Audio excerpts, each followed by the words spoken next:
भक्ति का दो स्वरूप है। एक बात आप समझ लीजिएगा, आप सभी इस बात पर विशेष ध्यान देंगे। कल चर्चा में मैं ये बात कह रहा था, दो वाटिका का प्रसंग आता है रामचरितमानस में। रामायण में दो वाटिका है। एक तो रावण के दरबार में अशोक वाटिका है लंका में, और एक राजा जनक जी के राज्य में वाटिका है जहाँ पे सीता जी जाती थी। सीता जी भक्ति की प्रतीक है, भक्ति है। राजा जनक के यहाँ भी वही भक्ति थी, भक्ति प्रसन्न मुद्रा में रहती थी, भक्ति प्रसन्न मुद्रा में रहती थी। और इतनी प्रसन्नता थी भक्ति को वहाँ पे कि खुद साक्षात भगवान को बिना बुलाए उस वाटिका में जाना पड़ा। क्या राजा जनक ने निमंत्रण दिया था? राजा जनक ने बुलाया था? नहीं बुलाया था। सारे राजाओं को निमंत्रण मिला था, लेकिन अयोध्या नरेश को आमंत्रण नहीं था। वहाँ कार्ड नहीं गया था, बिन बुलाए पहुँच गए। क्यों? क्योंकि जहाँ भक्ति होती है वहाँ भगवान अपने आप को नहीं रोक सकते, वहाँ साक्षात भगवान पहुँच ही जाते हैं। और भक्ति प्रसन्न कहाँ होती है? राजा जनक के यहाँ। राजा जनक हैं कौन? कर्मयोगी हैं, उनको विदेह कहा गया है। विदेह का मतलब जो देह में रहते हुए भी देह से बाहर हो। इस शरीर में रहते हुए भी जो व्यक्ति अपने शरीर का न हो वह विदेह है, वह विदेह है। आप कहिएगा ये कैसे होता है कि शरीर में रहते हुए शरीर में न रहे?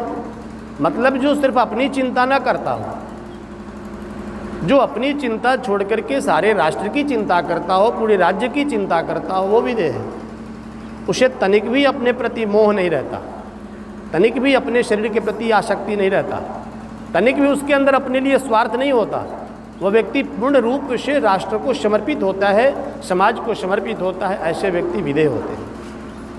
और ऐसे व्यक्ति के यहाँ जो भक्ति होती है वो भक्ति प्रसन्न होती है। अगर आप कर्मयोगी हैं, अगर आप हमेशा दूसरों के हित की बात सोचते हैं, अगर आप स्वयं के कल्याण से पहले दूसरों की कल्याण की बात सोचते हैं, तो आपकी भक्ति प्रसन्न होगी और वहाँ साक्षात ब्रह्म को दर्शन देने के लिए आना पड़ेगा। वहाँ भगवान विवश हो जाएगा आपके यहाँ आने के लिए। लेकिन वहीं दूसरी तरफ आप देखिए, लंका में जबरन रावण भक्ति को उठा के ले गया। भक्ति को एक सुंदर सी अशोक वाटिका भी दी, लेकिन वहाँ भी भक्ति प्रसन्न नहीं है, क्योंकि रावण कर्मयोगी नहीं है, रावण भोगी है। रावण भोग प्रवृत्ति का है।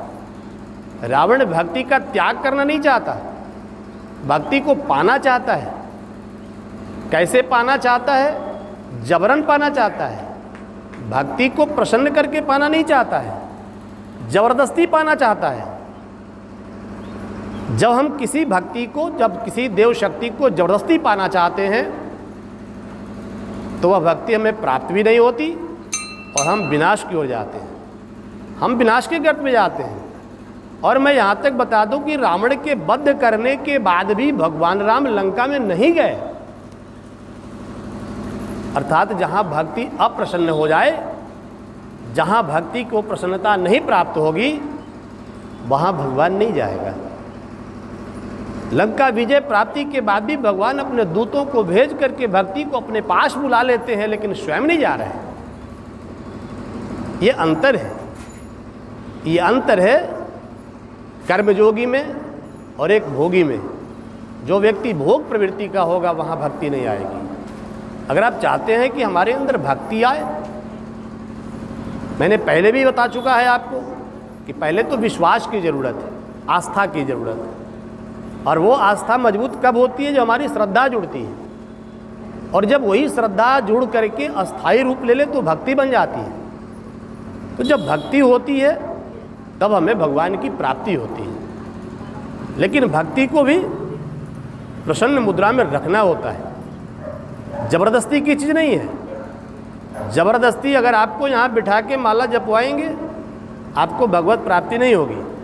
जब आपके अंदर स्वतः ये अनुराग पैदा हो जाए कि हमें ध्यान करना है, हमें साधना करनी है, जब स्वयं आपके अंदर ये अनुराग पैदा हो जाए तो मालूम हुआ रात्रि में नींद नहीं आएगी। कितना जल्दी सुबह हो जाता कि हम मंदिर पर चले जाते हैं। आपके अंदर एक बेचैनी सी होगी कि कितना जल्दी सुबह हो जाए कि स्नान करके हम सिद्धपीठ पर पहुंच जाएं। और जब उस बेचैनी के साथ आ करके आप साधना प्रारंभ करते हैं तो आपकी भक्ति जो है वो प्रगाढ़ होती है। तब भक्ति को प्रसन्न मुद्रा में समझिए। भक्ति ज़बरदस्ती की चीज़ नहीं है। स्थितियाँ परिस्थितियाँ बिल्कुल सामान्य रहते हुए भी थोड़े से हमारे विचारों में, थोड़े से हमारे सोच में अंतर हो जाने से उसके परिणाम बदल जाते हैं, उसके परिणाम बदल जाते हैं। इसलिए मैं कह रहा हूँ भक्ति के स्वरूप को समझना पड़ेगा। मैं एक बात आप लोगों को बता दूँ, आप ध्यान देंगे इस विषय पर। रामायण काल में और महाभारत काल में, दोनों काल पर थोड़ा सा हम लोग दृष्टि डालें आज। महाभारत के समय में भी भगवान थे, भगवान श्री कृष्ण थे। रामायण के काल में भगवान राम थे। महाभारत काल में भी भाई थे और रामायण काल में भी भाई थे। महाभारत काल में भी राज्य की बात होती थी और रामायण काल में भी राज्य की बात होती थी। दुष्ट व्यक्ति जो है वह महाभारत काल में भी था और रामायण काल में भी था। लेकिन आप दोनों में थोड़ा विचार करें। महाभारत काल में लोग प्रतिज्ञाबद्ध थे। कैसी प्रतिज्ञा थी? कैसी प्रतिज्ञा थी कि मेरा अपना मान सम्मान न जाए, मेरे प्रतिष्ठा पर आंच न आए। इतना बड़ा हम प्रतिज्ञा था, इतना बड़ा प्रतिज्ञा था कि खुद जो है पुत्र वधू की प्रतिष्ठा लुट रही है, लेकिन हम प्रतिज्ञा से बंधे हुए हैं। मतलब स्वयं की प्रतिज्ञा इतनी प्रबल है, स्वयं का प्रतिष्ठा इतना प्रबल है कि उसके सामने हमारे अंदर यह भी विचार नहीं आ रहा है कि इससे बड़ी दुर्घटना हमारे सामने हो रही है। मतलब मेरी प्रतिज्ञा भंग ना हो, भले ही किसी की अस्मिता भंग हो जाए। यह महाभारत काल की बात है। महाभारत काल में भाई हैं, लेकिन एक भाई दूसरे भाई से लेने के लिए आतुर है। सुई के नोक के बराबर भी हिस्सा नहीं देंगे, इस तरीके की वार्ता महाभारत काल में होती है। महाभारत काल में भी गुरु हैं, द्रोणाचार्य जी हैं, कृपाचार्य जी हैं, लेकिन जानते हुए भी कि हमारा शिष्य दुष्ट है, हमारा शिष्य गलत है, फिर भी हम हस्तिनापुर से बंधे हुए हैं। हमारा ये बंधना किस स्तर का है, हमारा मान न जाए और हम गलत का साथ देते हुए चले जा रहे हैं। परिणाम क्या होता है आप सभी जानते हैं। और दूसरी तरफ रामायण काल में एक भाई दूसरे भाई को देना चाहता है, सुई के बराबर नहीं, वो सुई के बराबर रखना नहीं चाहता है, देना चाहता है। ऐसी ऐसी बात करता है ना कि शायद उस बात को सुनने के बाद कुछ देर के लिए मन में यह भी शंका हो जाती है कि भरत जैसा व्यक्ति अशिष्ट कैसे हो सकता है। आपको मालूम है राजा भरत जो है, एक बार जब भगवान जंगल प्रवास पर चले गए और जब उनका राज्याभिषेक होने की बात हुई तो बड़े गुस्से में थे। पूरे राजसभा में सबको बुला करके वहाँ पे गुरुवर वशिष्ठ बैठे हुए हैं और सबके सामने सबको फटकार लगाई, सबको उन्होंने डांटना प्रारंभ कर दिया। गुरु जैसे व्यक्ति को उन्होंने यहाँ तक कह दिया कि आपने यह नीति कैसे होने दिया, आपको नीति का ज्ञान नहीं था। जितने प्रजा थे उन सबको उन्होंने यहाँ तक कह दिया कि आप विद्रोह क्यों नहीं किए। अगर एक राजा अपनी पत्नी के कहने पर राज्य में अत्याचार करे तो क्या प्रजा का दायित्व नहीं बनता है कि वो अपने राजा का विरोध करे। इतनी बड़ी बात एक पुत्र ने अपने पिता को लेकर के आम जनता के बीच कह दिया। साधारण दृष्टि में हम ये कह सकते हैं कि उन्होंने बहुत बड़ी अशिष्टता की, लेकिन इसके बावजूद भी सारी जनता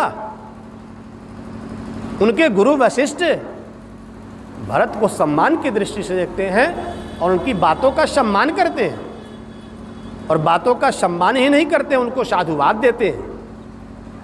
ये रामायण काल है। सारी जनता राम के पास जाती है कि राम को मना करके लेकर के आएंगे। दुनिया का सबसे बड़ा लोकतांत्रिक देश भारत है, आप मान लीजिएगा। दुनिया का सबसे बड़ा लोकतांत्रिक देश भारत है, और इस भारत का एक राजा मर्यादा पुरुषोत्तम भगवान राम लोकतंत्र का विरोध करते हैं। लोकतंत्र में जिधर जनमत हो वो काम पास हो जाता है, जिधर अधिक बहुमत मिल जाए वो नियम बन जाएगा, वो संविधान बन जाएगा। जिस काम को करना है उस काम के लिए बहुमत की आवश्यकता होती है। उस जमाने में, राम के जमाने में बहुमत भरत के साथ थी। इस इतने बड़े लोकतांत्रिक देश में बहुमत भरत के साथ थी। सारे लोगों की इच्छा थी कि राम जो है वो जंगल से वापस आ जाएं, लेकिन भगवान राम यह सिद्ध करते हैं कि अगर लोकतंत्र में भी बहुमत से अगर राष्ट्र का अहित होने वाला है तो उस बहुमत का भी बहिष्कार करना हमारा धर्म बनता है, हमारा धर्म बनता है। व्यक्तिगत हित में जो निर्णय लिए जाते हैं, व्यक्तिगत स्वार्थ को दृष्टि में रख करके जो भी निर्णय लिए जाते हैं, वहाँ महाभारत होता है, वहाँ महाभारत होता है। राष्ट्र हित को अपने अंदर रखने के बाद जो निर्णय लिया जाता है वहाँ रामायण होता है, वह रामायण का युग होता है। कोई भी निर्णय अगर आप अपनी स्वार्थ को आगे रख करके कीजिएगा, हमारे पूज्य गुरुदेव अक्सर कहा करते थे, किसी समस्या का समाधान अगर आपको करना है तो उस समस्या में अपने आप को रख करके समाधान करें। आप किसी के यहाँ पंचायती करने जा रहे हैं, किसी की झगड़ा मिटाने जा रहे हैं, आप किसी के साथ बेईमानी हुई है, आप सही निर्णय दे दीजिएगा यदि उस जगह पर अपने आप को मान लीजिएगा कि ये घटना मेरे साथ हुई है, अब इस पर मुझे क्या करना चाहिए, मुझे क्या करना चाहिए। ऐसी स्थिति में जब निर्णय लीजिएगा तो वह निर्णय सही होगा। तो जहाँ भी व्यक्ति अपने निजी स्वार्थ को आगे रख करके निर्णय लेता है वहाँ महाभारत होती है, और जहाँ व्यक्ति राष्ट्रहित का निर्णय ले करके कोई कार्य करता है वहाँ रामायण होती है। और इसीलिए रामायण अनुकरण का विषय बन गया और महाभारत उदाहरण का विषय बन गया। कितना अंतर है, कितना अंतर है। दोनों में भगवान बैठे, दोनों में साक्षात नारायण है, दोनों ही युगों में भगवान का ही अवतार है। सदेह है, मनुष्य रूप में तो दो ही अवतार में भगवान का हुआ, एक राम के रूप में, कृष्ण के रूप में, और जो पहले परशुराम अवतार हुआ वो तो बहुत पहले हुआ, लेकिन लीलाएं तो दो ही की है। लेकिन आप देखिए दोनों में सब स्वरूप देखिए, दोनों के प्रभाव को देखिए। इसलिए हमारे यहाँ यह स्पष्ट किया गया है, ये दर्शन का चीज़ है। हम जो भी साधना करते हैं, यज्ञ करते हैं, हमारे गुरुदेव अक्सर यज्ञ दर्शन, जीवन दर्शन की बात करते थे। ये दर्शन क्या है? हम भगवान की कथा कहानियों में भी दर्शन ढूंढते हैं, हम दर्शन ढूंढते हैं। इसलिए जहाँ पर हम कभी भी दूसरों के हित की बात सोचते हैं वहाँ भक्ति प्रसन्न होती है, वहाँ भक्ति प्रसन्न मुद्रा में होती है। आप कभी भी कोई भक्ति अपने लिए अगर करते हैं, अपने लिए करते हैं, तो वह भक्ति सार्थक नहीं होगी, आपका कल्याण नहीं होगा, आपका कल्याण बिल्कुल नहीं हो सकता है। आप ये गांठ बांध लो, आपकी साधना फलित नहीं होगी। लेकिन अगर वही भक्ति, वही साधना अगर राष्ट्र कल्याण के लिए होता है तो राष्ट्र की ताकत भी बढ़ती है, भगवान प्रसन्न भी होते हैं, और उसी राष्ट्र में हम भी हैं, प्रसन्नता हमें भी मिलती है, हमें भी मिलती है। राष्ट्र का जब विकास होगा तो प्रसन्नता तो होगी ही। और हमारा यह सिद्धपीठ, हमारा यह जो सिद्धपीठ है, ये तो राष्ट्र कल्याण के लिए समर्पित है। हमारा नारा ही है गुरुदेव का, अभेद्य भारत, अखंड भारत, अजेय भारत। हम तो कृण्वन्तु विश्व सनातन का उद्घोष लेके चले हैं। हमें तो पूरे विश्व में सनातन को फैलाना है। हम तो वसुधैव कुटुंबकम की भावना से चलते हैं। हम तो नर और नारी एक समान, मानव मात्र एक समान, जाति वंश सब एक समान का नारा लगाते हैं। हम तो हमेशा दूसरों के हित की बात करते हैं। सर्वे भवन्तु सुखिनः सर्वे सन्तु निरामया। हम तो सभी के सुख रहने की और सबको निरोग रहने की बात करते हैं। हमारी भक्ति मजबूत होगी, हमारी यहाँ भक्ति प्रसन्न होगी। हमेशा हमें राष्ट्र को लेकर के आगे चलना है। आज कितनी प्रसन्नता हुई पूरे भारतवासी को जब मालूम हुआ कि चांद पर हम पहुंच गए। दुनिया का कोई देश चांद पर नहीं पहुंचा, जिस जगह पर उस जगह पर हमारा भारत पहुंच गया। क्या इसके पहले यह भारत नहीं था? लेकिन हमारी आपकी तप साधना का परिणाम है जो बहुत आसानी से चंद्रयान 3 जो है वो जा करके चंद्रमा पर लैंड कर गया। देश भर के साधक उसके लिए साधना कर रहे थे, महामंत्र का जप कर रहे थे। 48 घंटा पहले यहां से निर्देश मिला कि आप जप करो और यज्ञ करो, लैंडिंग में परेशानी हो रही है। ये बात आम लोगों को समझ में नहीं आएगी। 48 घंटा पहले वहाँ के साइंटिस्टों के दिमाग में ये बात आ गई कि लैंडिंग में परेशानी होगी। उन्होंने प्लान बी तैयार कर लिया कि हो सकता है अगर लैंडिंग में परेशानी होगी तो हम दूसरा मौका देंगे चंद्रयान को। वहाँ की परिस्थिति थोड़ी अजीब है। दूसरा मौका, तीसरा मौका हमारे चंद्रयान के लिए घातक था। देश भर में लोगों ने पूजा उपासना शुरू कर दी। पहली बार ऐसा हुआ कि चंद्रयान 3 के लैंडिंग के लिए हर धर्म संप्रदाय के लोग अपने अपने इष्ट को जो है गुहार लगाना शुरू कर दिए।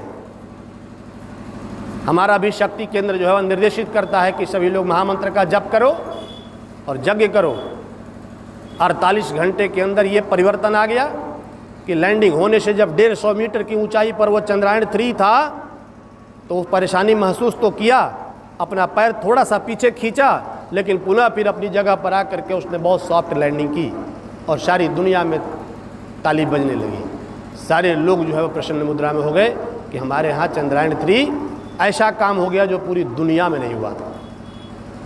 ये हमारे आपके तप शक्ति का प्रभाव है। भक्ति प्रसन्न होगी, राष्ट्र की भावना से हम कार्य करेंगे, हमारा राष्ट्र का विकास भी होगा और उसमें हमारा विकास भी सन्निहित है।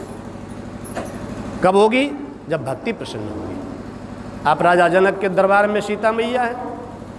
राजा जनक के मन में लेश मात्र भी ये बात नहीं थी, लेश मात्र भी ये बात नहीं थी कि सीता को अपने घर में रखना है, सीता को देना है। किसको देना है ये राजा जनक फिक्स नहीं किए थे किसको देना है। बेटी की शादी करनी होती तो वो बर ढूंढते, सुयोग्य बर की तलाश करके उसको दे देते, लेकिन नहीं, उन्हें एक सुयोग्य व्यक्ति को जहां भक्ति को संरक्षण मिल सके, जो उस भक्ति के बल पर राष्ट्र का बहुत बड़ा निर्माण कर सके, बहुत बड़ा कल्याण कर सके, उस जगह पर भक्ति का प्रयोग करना था ना। तो उन्होंने स्वयंवर रचा था। और जहां भक्ति होगी वहां आपको बुलाना नहीं पड़ेगा, उसको प्राप्त करने के लिए स्वयं नारायण पहुंच जाएंगे और स्वयं जाकर के नारायण जो है उस भक्ति को प्राप्त भी किए। अच्छा, आपको ये भी मालूम होगा कि सीता जी का जन्म कैसे हुआ? धरती से हुआ। सीता जी का जन्म कैसे हुआ? धरती से हुआ। धरती से किसी व्यक्ति का जन्म होता है, लेकिन सीता जी का जन्म धरती से है।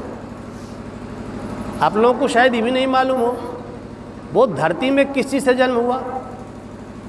सीता जी हैं कौन? अगर असली स्वरूप को जान जाओगे आप, सारे ऋषियों के खून से उनका जन्म हुआ।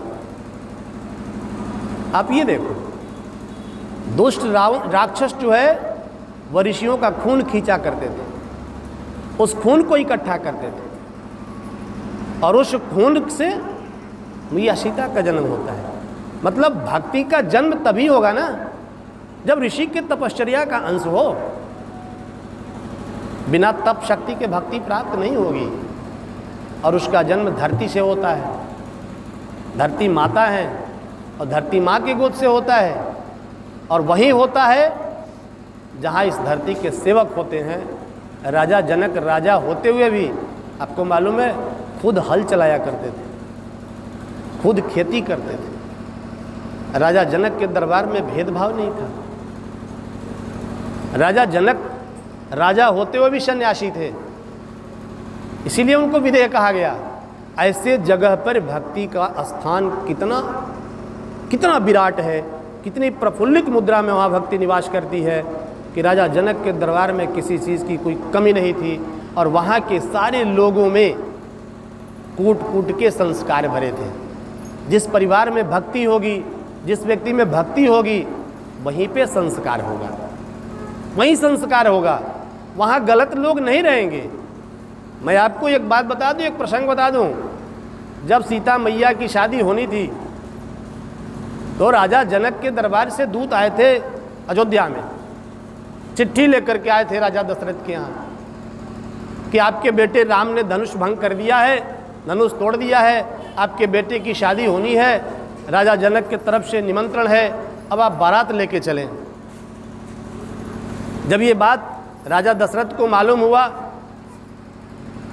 तो मुस्कुराने लगे कि मेरे लड़के की शादी मुझे ही नहीं पता, लड़की वाला मुझे निमंत्रण दे रहा है कि आइए और शादी कर लीजिए, क्या बात है। तो वो चले गए वशिष्ठ के पास, क्योंकि राजा का तो अपना शान होता है, स्वाभिमान होता है। राजा दशरथ को थोड़ा स्वाभिमान सामने आया, ऐसा कैसे हो सकता है। तो वशिष्ठ के पास गए। जब वशिष्ठ जी सारा कहानी सुने तो गुरु कभी गलत निर्णय नहीं लेता। तो गुरुदेव ने कहा कि राजन तैयार हो जा, लेश मात्र भी सोचने की ज़रूरत नहीं है, बुलाहट आ गया, चलो वहाँ चल के शादी कर लो। आज के ज़माने में कोई नहीं करेगा, लेकिन राजा दशरथ जब उस जनकपुर से आए, जो चिट्ठी लेकर जो लेने वाला संदेशवाहक था, जो वो दूत था, उसकी विदाई करने लगे। थाल में भर भर के हीरे जवाहरात लाए गए, शुभ समाचार लेकर के आया है, यह राजा जनक के दरबार का है और अयोध्या में आया है। तो अयोध्या से जब जनक के दरबार में जाए तो जनकपुर वासी को पता चलना चाहिए कि आखिर राम की राजधानी कैसी है, राम किस राज्य का है, वहाँ शान की बात है। तो सारे हीरे जवाहरात से भर भर के सैकड़ों थाल इकट्ठे किए गए और रथ पे सजाए गए और उस आदमी को बोला गया कि ये विदाई में आपको मिल रहा है, आप इसे ले जाओ अपने जो है राज्य में। आपको पता है वो राजा जनक का जो संदेशवाहक था, वो दूत था, वह सारे थाल को प्रणाम किया, सारे थाल का स्पर्श किया। स्पर्श करने के बाद राजा दशरथ से बोला कि हे महाराज, मैंने इसे स्वीकार किया, लेकिन मैं इसे अपने राज्य में ले नहीं जा सकता हूँ। राजा दशरथ ने कहा ऐसा क्यों, जब आपको स्वीकार्य है तो आप ले जाओ। बोले नहीं प्रभु, मुझे स्वीकार्य तो है, लेकिन यह हमारी एक भारतीय परंपरा है, यह सनातन परंपरा है कि हम लोग अपने बेटी के घर का पानी भी नहीं पीते। अभी शादी नहीं हुई है, अभी तो सिर्फ धनुष भंग हुआ है, अभी तो रिंग सेरेमनी हुआ था, लेकिन हमारी ये भारतीय संस्कृति की एक सबसे बड़ी विशेषता। और जहाँ भक्ति है वहाँ का आप संस्कार देखो, वहाँ का आप संस्कार देखो कि एक मजदूरा भी अपने राज्य की बेटी को अपनी बेटी मानता है, अपनी बेटी मानता है। मुझे याद आ गई एक बात, एक बार परम पूज्य गुरुदेव से एक व्यक्ति ने प्रश्न किया कि गुरुदेव, गायत्री माता तो कोई माता नहीं है, फिर आपने इनकी इतनी सुंदर मूर्ति कहाँ से बना दी, ये फोटो आपने कहाँ से बनाई। आप लोग ध्यान से सुन लेना। पूज्य गुरुदेव से उनके एक शिष्य ने प्रश्न कर दिया, क्योंकि सत्य तो यही है कि गायत्री कोई देवी नहीं है, गायत्री तो शक्ति है, शक्ति का कोई स्वरूप नहीं होता। शक्ति हम में भी है, आप में भी है, शक्ति इस पंखे में भी है, बिजली में भी है, शक्ति इस पूरे संसार के कण कण में है, और जो संसार का सबसे छोटा कण है, जितनी शक्ति उसमें उतना शक्ति किसी में नहीं है। कहा जाता है कि सबसे ज़्यादा शक्ति सबसे छोटे कणों में होते हैं, इसीलिए तो परमाणु बम बनता है ना। तो शक्ति का कोई स्वरूप नहीं है। फिर गुरुदेव से हुआ कि आपने इतनी सुंदर सी फोटो बना कैसे दी, आखिर इसकी कल्पना आपके दिमाग में कहाँ से आई। बोले बेटा, तुम्हारा प्रश्न तो जायज़ है, लेकिन एक बात बता देता हूँ, मैंने ये सुंदर सी फोटो इस वजह से बनाई कि जब इसके सामने बैठ करके तुम साधना करोगे और बार बार इस माँ को देखोगे, इतनी सुंदर स्त्री को जब तुम माँ के रूप में वर्ण करोगे, तो ध्यान करते करते तुम्हारी ये आदत हो जाएगी और इस संसार में सड़क पर चलने वाली हर लड़की में तुम्हें माँ नजर आएगी। और जिस दिन तुम्हें हर लड़कियों में अपनी माँ नजर आने लगे तो समझ जाना माँ गायत्री तुम पर प्रसन्न हो गई और तुम्हारे अंदर भक्ति आ गई और भगवान तुम्हारे ऊपर जो है अमृत की वर्षा करता रहेगा और हमारा आशीर्वाद तुम्हें सदैव मिलता रहेगा। क्या है, जब सबके अंदर ये भाव आ जाए, जहाँ भक्ति प्रगाढ़ होगी वहाँ इस तरीके के संस्कार आ जाएंगे कि आपको अपने घर की, अपने समाज की, अपने राष्ट्र की मर्यादा का भान हो जाएगा।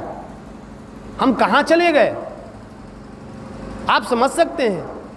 एक ज़माना था जब किसी की शादी नहीं भी होती थी और सिर्फ लड़के की शादी तय हो गई तो लड़की अपने पति का नाम लेना छोड़ देती थी।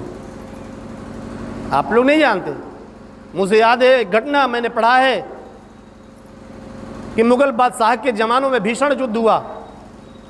सम्राट अशोक राजा थे, लाशों की ढेर लग गई और उस लाशों की ढेर में रात्रि में एक चादर ओढ़े व्यक्ति जो है वो लालटेन की रोशनी में एक लाश को ढूंढ रहा था। कहाँ है वो लाश? अचानक मुगल राज शासक जो था वो राजा वो पहुंच जाता है और डपट करके बोलता है कि कौन है। बट डर के मारे जब वो आदमी खड़ा हुए तो उसने देखा कि यह एक लड़की है और ये लड़की लालटेन लेकर के लाश को ढूंढ रही है। उसने पूछा तुम किसे ढूंढ रही हो? बोली मैं अपने पति को ढूंढ रही हूँ। उसने कहा तुम्हारा पति? तुम्हारी तो शादी नहीं हुई है। आपने सत्य समझा, मेरी शादी नहीं हुई है लेकिन मेरी शादी उसी से होने वाली थी, मेरी शादी पक्की हो गई थी। राजा ने कहा क्या फर्क पड़ता है, शादी हुई तो नहीं थी ना, दूसरा लड़का मिल जाएगा, शादी कर लेना। बोली मैं भारतवंशी हूँ, मैं आपके राज्य की नहीं हूँ और मेरे देश की परंपरा रही है कि जिसको हम वर्ण कर लेते हैं, जिसको एक बार वर्ण कर लेते हैं ना, उससे हमारा 7 जन्मों का रिश्ता होता है। अब दूसरी शादी नहीं हो सकती। हम उस देश के हैं, हम उस राष्ट्र के हैं, उस राष्ट्र की संस्कृति में हम पले बढ़े हैं। हमारी संस्कृति ऐसी है, हमारे यहाँ भक्ति का स्वरूप ऐसा रहा है। जहाँ जहाँ भक्ति प्रफुल्लित हुई है वहाँ इस तरीके के संस्कार पनपे हैं। अगर हमारे घरों में, आपके घरों में इस तरीके की भक्ति आएगी तो हमारे ऐसे संस्कार होंगे। आज हर घर में जो रावण पैदा हो गया है, आज हर घर में जो दुशासन और दुर्योधन है, जगह जगह पर जो लड़कियों के चीरहरण हो रहे हैं। मैं एक बार इंडियन आइडल का शो देख रहा था। टीवी पर इंडियन आइडल का शो आप लोग भी देखते होंगे। लड़के लड़कियां गाना गाते हैं। उसमें एक लड़की वो जींस पैंट और टी शर्ट पहने हुए आई, पूरे ढीले वस्त्रों में थी और उसका बाल बिल्कुल लड़कों की तरह था। पता नहीं चलता था कि ये लड़का है कि लड़की है, जब तक आप पूरे गौर से ना देखो। जो इंडियन आइडल के जज थे वो लोग समझ गए कि कोई लड़का है। लड़का समझ के ही उसको बुलाया। वो मुस्कुरा करके वो लड़की बोली मैं लड़की हूँ। जज लोग हंसने लगे, बोले तुम ऐसे क्यों रहती हो, जब तुम लड़की हो तो ये लड़के की तरह बिल्कुल। बोले ये मेरे पापा का दिन है, पापा बचपन से ही मुझे लड़का के रूप में ही देखना पसंद किए। तो जजों ने पापा से पूछा आपने इसे लड़के की तरह क्यों पाला, ये तो बच्ची है। पूरे शो में उन्होंने उस पापा ने बताई आप लोग जज हो, आप लोग हमारी देश की स्थिति को नहीं देख रहे हो। रोड पर चलती हुई लड़कियों की स्थिति क्या है। जब लड़कियां सड़क से गुजरती हैं तो लोगों की निगाह गंदी हो जाती है, गंदे निगाह से देखते हैं। दिल्ली की सड़कों पर लड़कियों को खींच करके ले जा करके जंगल में रेप करके उसकी हत्या कर दी जाती है। ऐसा क्यों होता है? पता चलता है कि लड़की है तभी तो। हमारी बेटी जब सड़क से गुजरती है तो लोगों को यह पता करने में ही लड़की चली जाती है कि लड़का है कि लड़की है। ये अपने आप को सुरक्षित महसूस करती है और हम भी अपने आप को सुरक्षित महसूस करते हैं। ये हमारा देश हो गया, ये स्थिति हमारे देश की, ये स्थिति है हमारे राष्ट्र की। ये बदलाव कैसे आएगा? भक्ति प्रगाढ़ होगी तभी आएगा। साधना में साधना से हमारी भक्ति प्रगाढ़ होगी। भक्ति के स्वरूप को समझना होगा, भक्ति को अपने जीवन में धारण करना होगा, आस्था के साथ साथ श्रद्धा को मजबूत करना होगा, और श्रद्धा को मजबूत करने के बाद जब भक्ति की अवस्था में पहुंचते हैं तो आपकी भक्ति इस तरीके की होनी चाहिए कि वो भक्ति स्वार्थ से परे हो। आपके घर के संस्कार बदल जाएंगे, आपका समाज बदल जाएगा, आपका राष्ट्र बदल जाएगा, और आप देख लीजिए आपकी साधना और आपकी भक्ति का परिणाम ही है कि आपका राष्ट्र धीरे धीरे बदल रहा है। सन 2000 जो है 14-16 से पहले का राष्ट्र और आज के राष्ट्र में जो स्थिति है, इससे हम लोग गर्व से कह सकते हैं कि नहीं, हमारी साधना, हमारी तपश्चर्या फलित हो रही है, और एक दिन कृण्वन्तु विश्व सनातन का उद्घोष जो है वह पूरा होगा। हमारा अभेद्य भारत, अखंड भारत, अजय भारत का सपना पूरा होगा, और हमारा राष्ट्र भी एक दिन अयोध्या और जनकपुर की तरह बिल्कुल संस्कारी होगा। इस तरीके की स्थिति हमारे राष्ट्र में आने वाली है और निश्चित रूप से आएगी। ज़रूरत है तो सिर्फ हमें अपनी साधना को प्रगाढ़ करने की, मजबूत करने की, और अपनी भक्ति को मजबूत करने की, अपनी भक्ति को प्रफुल्लित करने की, अपनी भक्ति को प्रसन्न रखने की। इसलिए आप सभी से मैं ये बार बार कहूँगा कि अपनी साधना को और उदात्त बनाइए और मजबूत बनाइए, और साधना का जो उद्देश्य है वो व्यापक रखिए। स्वहित में, अपने लिए, स्वार्थ में साधना न करें। अपनी साधना को लोगों के कल्याण के लिए बनाएं, राष्ट्र कल्याण के लिए बनाएं, समाज कल्याण के लिए बनाएं। आपकी साधना भी फलित होगी और हमारा राष्ट्र भी जो है वह जागृत होगा। और मैं एक बात और बता दूं, गुरुदेव का एक स्लोगन है, वयम राष्ट्रीय जागृयाम पुरोहिता, वयम राष्ट्रीय जागृयाम पुरोहिता, हम पुरोहित इस राष्ट्र को जागृत और जीवंत रखेंगे। ये हमारा संकल्प है, ये हमारा संकल्प है। इसलिए हमें अपनी साधना को लोक कल्याणकारी बनाना है। जब हम लोग यहाँ जप करते हैं, इससे पहले जब पूजन करते हैं तो जो संकल्प करते हैं उसमें सबसे पहला बात आता है लोक कल्याणाय, उसके बाद हम बोलते हैं आत्म कल्याणाय, तब बोलते हैं वातावरण परिष्कराय, तब बोलते हैं उज्ज्वल भविष्य कामना पूर्तये च प्रबल पुरुषार्थ करिष्ये। जब हम अपनी साधना को, अपनी तपश्चर्या को जो हम लोक हितार्थाय लगाते हैं, लोगों के कल्याण के उद्देश्य से करते हैं, तो जो भक्ति वहाँ प्रफुल्लित होती है, वहाँ भक्ति प्रसन्न होती है, और वहाँ साक्षात ब्रह्म आकर के दर्शन देते हैं। हमें किसी प्रकार का कोई प्रयास नहीं करना पड़ता है। बोलिए वेद माता गायत्री की जय।